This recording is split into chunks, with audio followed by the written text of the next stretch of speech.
Welcome to the 2019 Joint Scientific Meeting, ASHI and Banff, and to the pre-meeting, and to Banff Regenerative Medicine.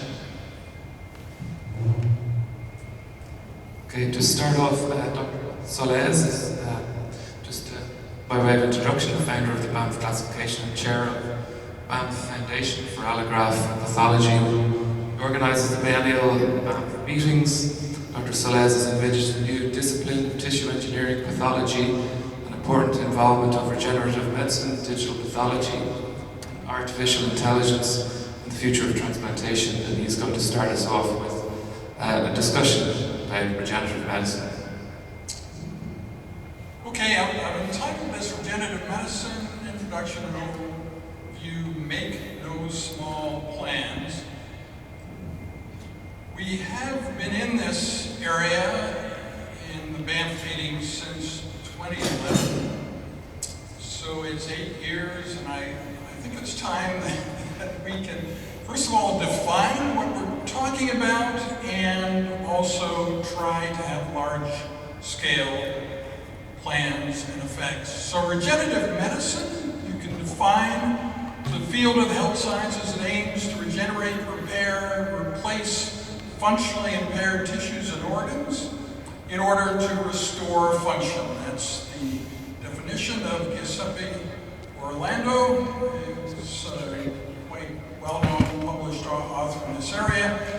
Process of regenerating body parts can occur in vivo or ex vivo and may require cells, natural or artificial scaffolding materials, growth factors, genetic manipulation, or combinations of the above. Regenerative medicine promises to address the long-standing limitations of organ transplantation, to offer the identification of an inexhaustible source of transplanted organs, potentially immunosuppression-free transplantation, and organs on demand. And this will rule out the need for lifelong immunosuppression and ischemia reperfusion injury. And eventually, regenerative medicine, one presumes, will eliminate the waiting list. You can think of the phases of the history of organ transplantation. In the beginning, the challenges were surgical, from approximately 1900 to 1970, and then immunologic, 1970 to 2000, and now, and in the future, we are in the era of regenerative medicine. Most of you are familiar with the fact that we transplant only 10% of patients who need an organ, and with regenerative medicine, we should be able to provide organs to all. So I've been promoting the ideas that transplant pathologists will become tissue engineering pathologists since the after-dinner speech at Banff 2011 in Paris.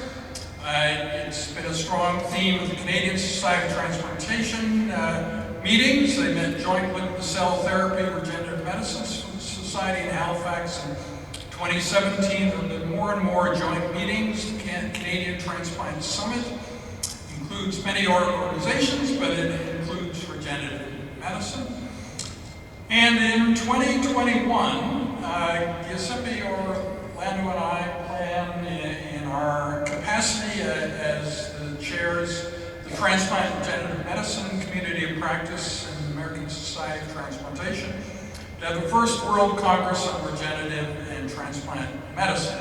Not just to have those societies kind of meeting together at the same time, but having them directly talking to each other about our common future of transplantation and regenerative medicine. And we'll include a large number of societies. You may not know all these letters.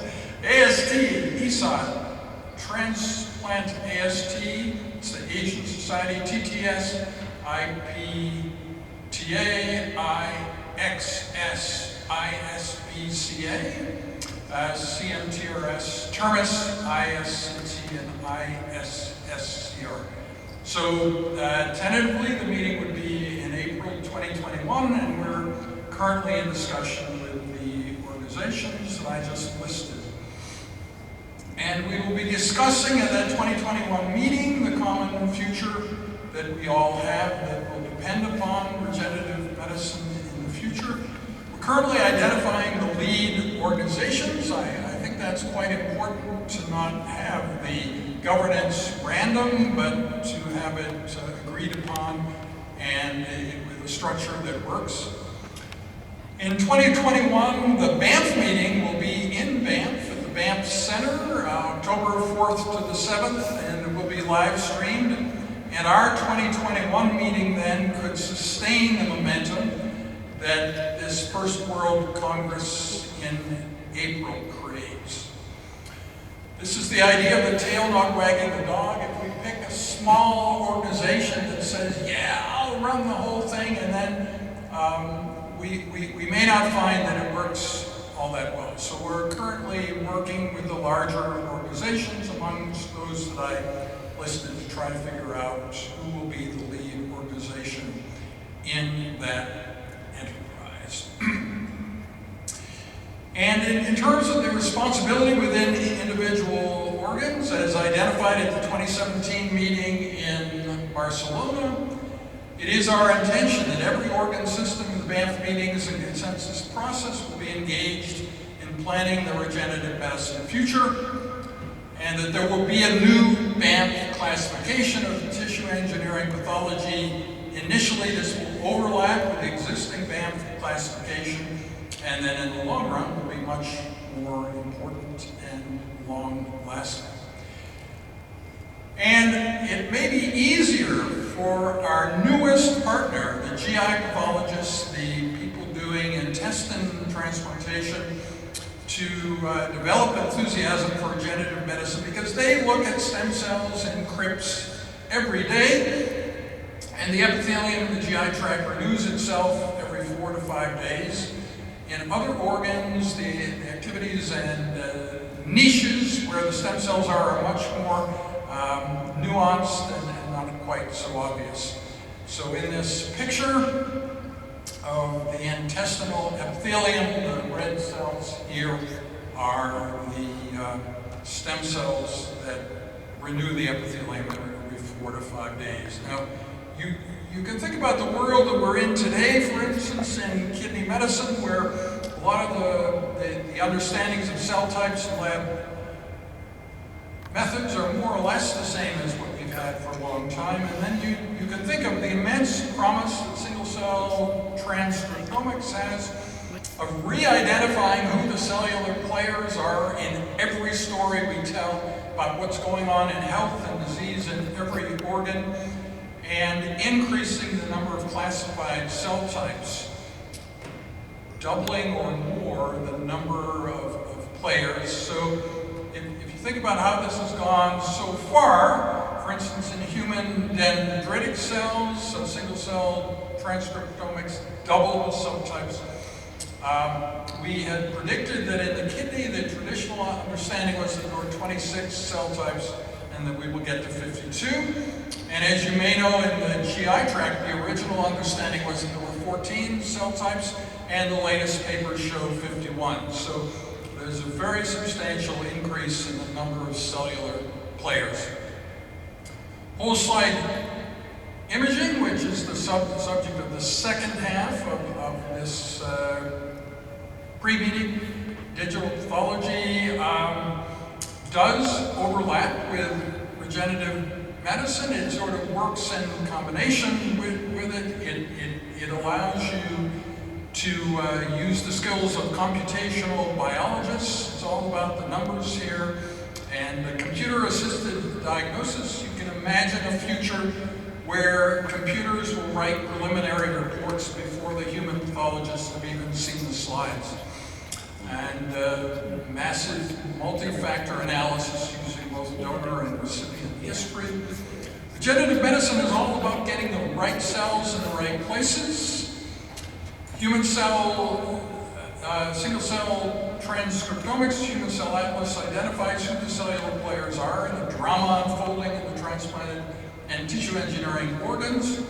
Success will require a combination of regenerative medicine, whole slide imaging, artificial intelligence, computational biologists will be the key.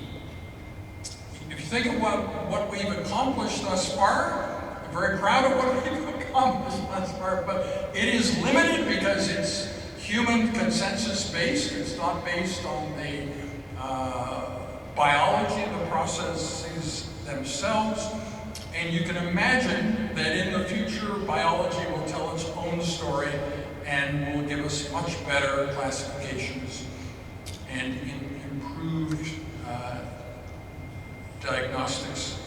So these areas will improve everything: patient care, pathology, computing science, AI, computational biology, ethics, and the situation of patients in every organ system.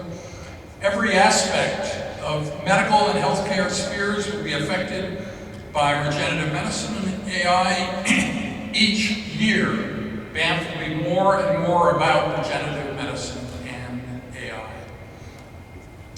Thank you. So that's the end of my presentation. Any questions? I have to be pretty alert, maybe, to able to generate a question at this early point in the meeting.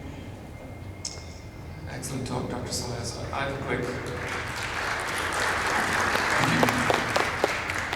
So, first of all, I think it's a very exciting time to be in this field of medicine, transplant pathology, and biology in general, with all of these things going on.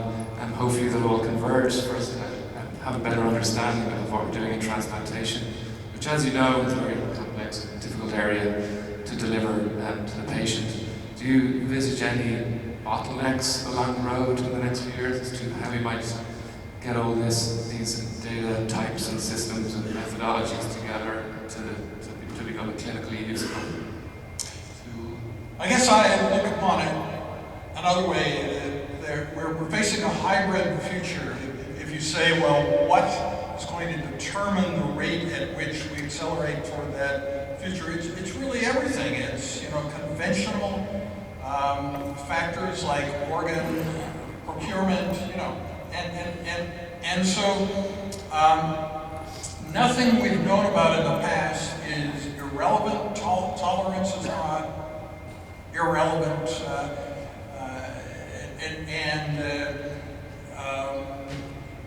ex vivo perfusion, repairing damaged organs. All those things will be a part of this combined hybrid future. So eventually, regenerative medicine will be the main force behind it, but it will be multi-componented and hybrid for a long time. So I don't think about it as where will the bottlenecks be. I think about how many streams are leading toward this future, and there are a lot of them. Are there other questions? Okay, thanks.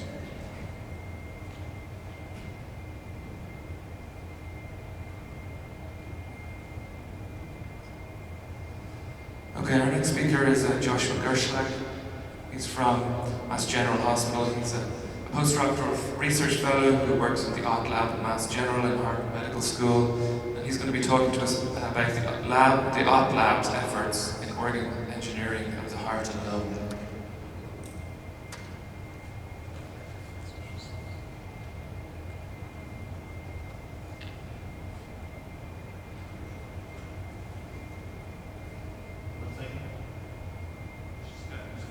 Oh, okay. I guess we could wait a second.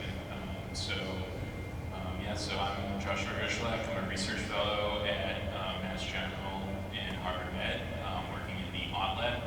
And I'm going to be focusing on our group's efforts to engineer the heart and the lung over the past few years, highlighting some of the work that my advisor, Dr. Harold Ott, has performed in whole organ perfusion decellularization.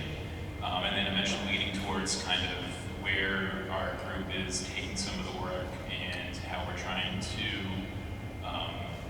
think towards the